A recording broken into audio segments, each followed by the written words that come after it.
Arab Bedouins prophecy. From millennium past, there were two types of Arabs, city dwellers and Bedouins. Bedouins are nomads. They travel through the vast deserts and are constantly on the move.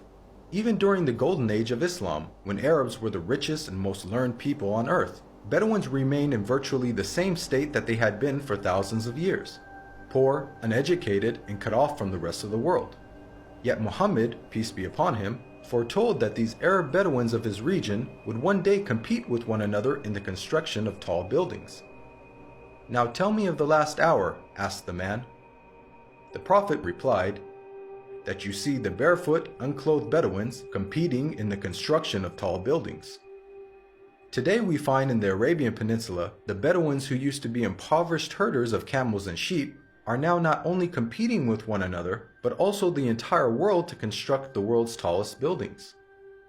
How did one of the poorest people on earth, who literally wore rags, become the wealthiest nations on earth? One thing that made this rapid change possible was the discovery of oil.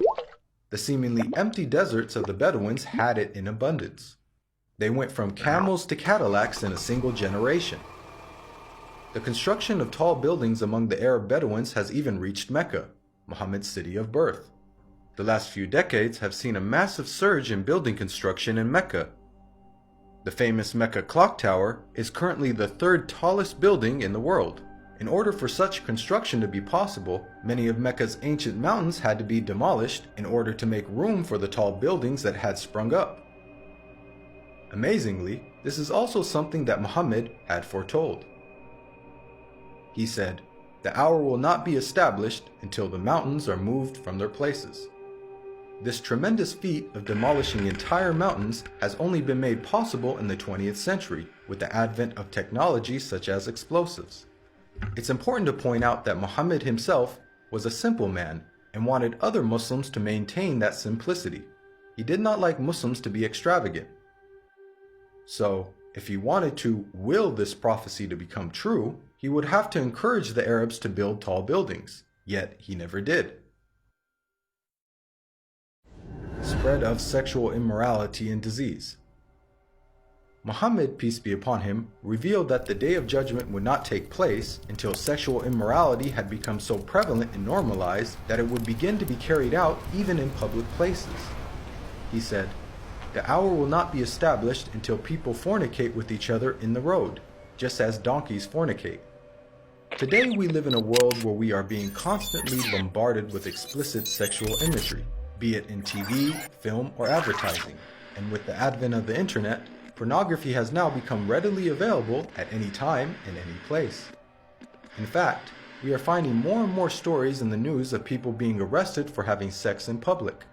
And an interesting side note is that the Prophet Muhammad, peace be upon him, described what will be the consequences of such widespread sexual immorality.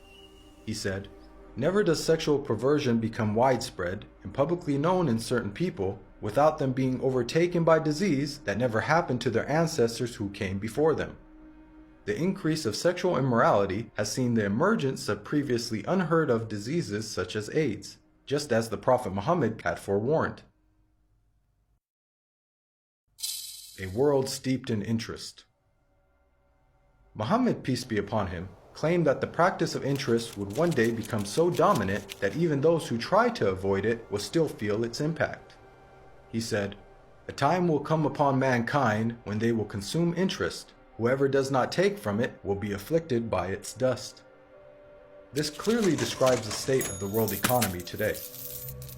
In the modern world, it is almost impossible to avoid dealing with, or at the very least being impacted by, interest. Just think about how many people have interest-bearing bank accounts and buy things using credit cards. Even if one somehow manages to avoid dealing in interest directly, almost every aspect of our lives is impacted by it. Central banks influence the purchasing power of our money, and virtually every country in the world, even those considered to be wealthy, are drowning in interest-based debt. The financial system even suffered a global collapse in 2008, a disaster which had plunged the world into economic turmoil, the consequences of which will be felt for generations to come. What makes this prediction amazing is that the financial state of the world over the last century is unique in history. At the time of Muhammad, Finance was based on commodities with intrinsic value, such as gold and silver coins. Gold and silver have been used as the most common form of currency throughout history.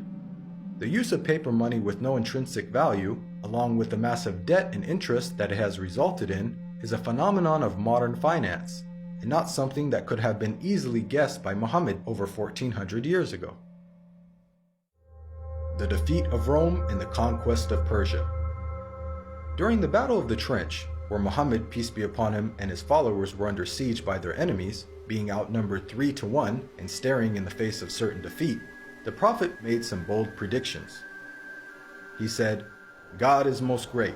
I have been given the keys of Syria. By God, I can see its red palaces at the moment. God is most great. I have been given Persia. God is most great. I have been given the keys of Yemen." At that moment, Muhammad had made the astonishing claim that the Muslims would not only take the lands of Yemen and Syria, much of which was under the occupation of the Roman Empire, but that they would also defeat the mighty Persian Empire. Historically, Muhammad's companions saw this prophecy fulfilled before their very eyes, as they went on to defeat the Romans and conquer Persia. What are the odds that the Muslims, who lacked economic and military strength, could topple the superpowers of the world in such a short span of time? The astonishing way that the Muslims defeated the superpowers captured the world by surprise. As historian Barnaby Rogerson explains, you have to remember that the two great superpowers were the Byzantine Empire, i.e. the Eastern Roman Empire, and Sassanid Persia. They were the dominant superpowers. If you're putting it in a modern parlance, it's a bit like the Eskimos taking on the United States of America and Russia. No rational person would have ever conceived of such a possibility. This sentiment is echoed by historians who cannot explain how Islam became such a dominant force so quickly. Professor of Byzantine Studies Andrew Louth wrote, "The speed with which the eastern provinces of the Byzantine Empire succumbed to the Arabs remains to be explained by historians." Prevalence of writing. Many of us take for granted the ability to read and write, and the abundance of books that are available in the modern age. However, for the people of the past, illiteracy was the norm, and books were very scarce. Muhammad, peace be upon him, was born into a society in which very few people could read or write. It is estimated that the number of people who were literate in his locality of Western Saudi Arabia did not exceed 17.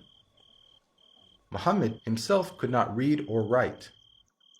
Against this backdrop, the Prophet Muhammad made the prediction that writing will one day become widespread among mankind. He said, "Ahead of the hour, the pen will prevail." The Arabic word used for pen here is qalam, which also carries the wider meaning of writing. This perfectly describes our world today, in which it is the norm for people to read and write, and there is an abundance of books, newspapers, and magazines. This has only been made possible thanks to 15th century technological advances, such as printing that took place over 800 years after Muhammad's prophecy. And with the advent of the internet, writing is spreading even more. Anybody with a computer or smartphone now has access to millions of books with just the click of a finger. It's quite powerful that Muhammad, who could neither read nor write, prophesied the spread of reading and writing. The greening of Arabia's deserts. The Prophet Muhammad, peace be upon him, made a bold prediction about the future state of Arabia. He said, "The hour will not begin until the land of the Arabs once again become meadows and rivers." This narration anticipated the greening of Arabia's extensive dry desert environment. As recently as 1986, there was little to no farming in the region. However, over the last 30 years, these deserts have been transformed to grow grains, fruits, and vegetables, thanks to techniques such as center pivot irrigation. This is a process that pumps water to the surface from deep underground reserves, some of which date back to the last ice age 20,000 years ago. Now put yourself in the position of a person living in 7th century Arabia. This region hosts some of the most extensive sand and gravel deserts in the world, with very little rainfall. Could anyone inhabiting such a harsh environment ever rationally conceive of the possibility that one day there would be a plentiful supply of water and abundant crops? This prophecy also makes a claim about the ancient past. Note the words of Muhammad, "The lands of the Arabs once again become meadows and rivers." By saying once again, he is implying that at one stage in their history, the deserts were lush with vegetation and life, and that they will be returning to this former state. Geologists now know that the Arabian Peninsula was, indeed, once filled with meadows and rivers in ancient times. Modern archaeological discoveries have uncovered a number of fossils and conclude that once upon a time, the Arabian Peninsula was much greener and wetter, just as Muhammad had revealed. The rapid spread of Islam and the decline of the Muslims.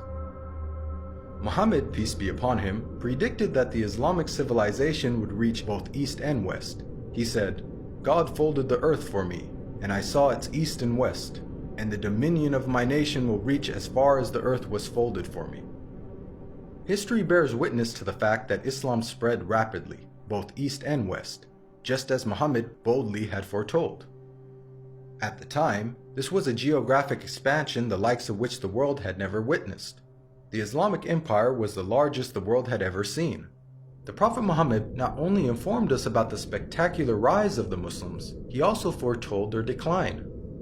He said, "The nations will call each other and set upon you, just as diners set upon food."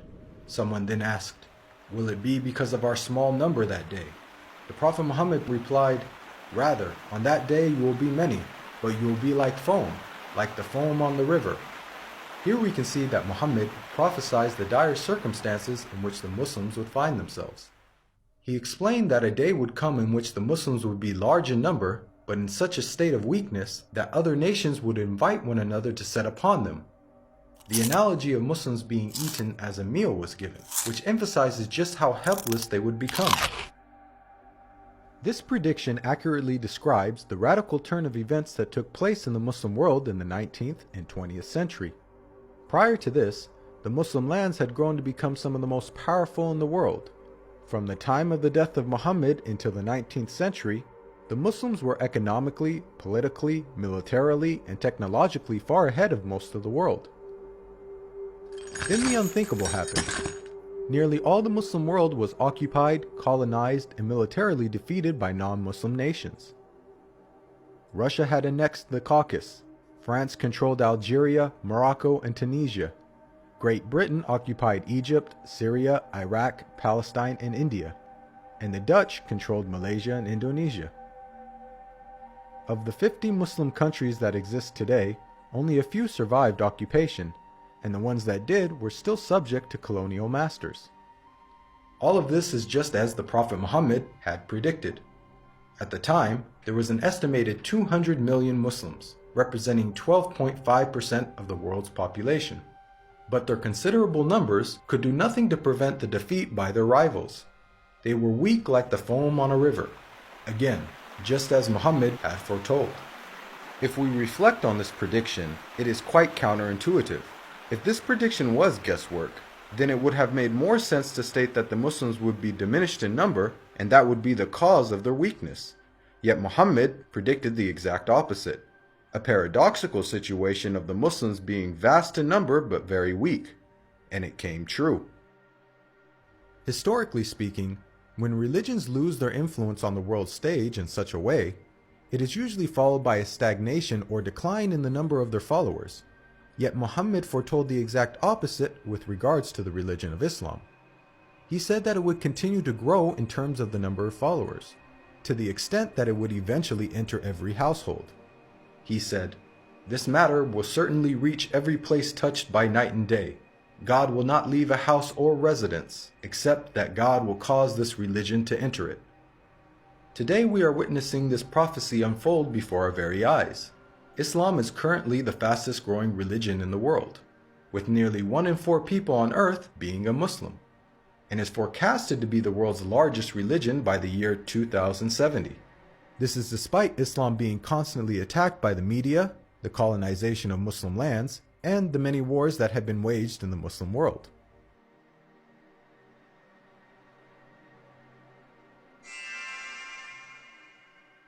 Even the name Muhammad has prophetic implications. It's an Arabic word that means the praised one. The Quran states how Muhammad's remembrance will be raised. We elevated your mention for you. Since this verse was revealed over 1400 years ago, the Prophet Muhammad, peace be upon him, has been the most praised person in history. Today, not a second goes by without a minaret somewhere in the world publicly proclaiming the time for prayer and saying, أشهد أن محمدًا رسول الله.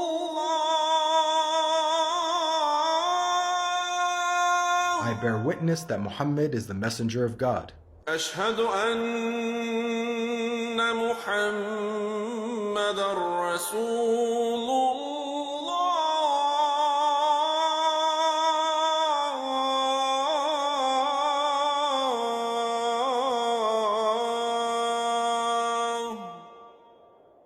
Moreover, the name Muhammad is consistently the most popular name given to newborns across the globe. This is despite the fact that Muhammad never encouraged Muslims to adopt his name. In fact, he said that the best names are Abdullah and Abdurrahman.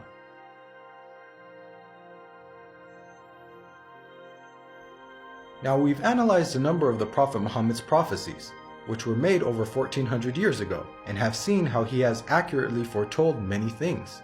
Purely from the standpoint of basic probability, for someone to accurately guess about such future events, which spanned across multiple nations in different time periods, many of which were outside the sphere of Muslim influence, to give so many predictions without making a single mistake is utterly impossible.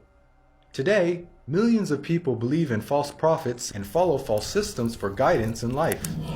As human beings, we're willing to follow false prophets, man-made systems, and baseless superstitions, but why don't we accept the real guidance when it comes from God? God empowered the Prophet Muhammad with accurate prophecies as a way for us to distinguish the true prophets from the false. Truth has now arrived, and falsehood perished, for falsehood is, by its nature, bound to perish. This video is based on the book, The Forbidden Prophecies. To learn more about the evidences for Muhammad's prophethood, please download your free copy of the book at the link below.